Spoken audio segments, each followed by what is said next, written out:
জীবনে যদি সুখী হতে চান, লোকের থেকে আশা করা ছেড়ে দেন। মানুষের থেকে কিছু আশা করা যাবে।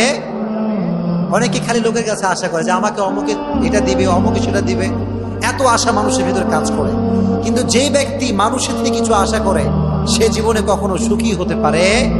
কারণ পৃথিবীর কেউ কিছু দিতে পারে না, দিতে পারে একজন, তিনি কে? এজন্য সুখী যদি হতে চান লাইফের, এই যে মানুষের থেকে চাওয়ার যে মনোমানসিকতা, যে মানুষ দিবে, অমুকে দিবে, তমুকে দিবে, এই সমস্ত মনোমাইন্ড ভেতরে বিলং করা যাবে। এজন্য আজ থেকে মনে রাখবেন যে মানুষ আপনাকে কিচ্ছু দিবে না। মানুষের থেকে চাওয়ার যে মনোমাইন্ড, এটা চেঞ্জ করা যাবে ইনশাআল্লাহ। জোরে করে সবাই বলেন ইনশাআল্লাহ। এজন্য লোকের থেকে চাওয়ার ইচ্ছাটা একদম বাদ দিয়ে দেন।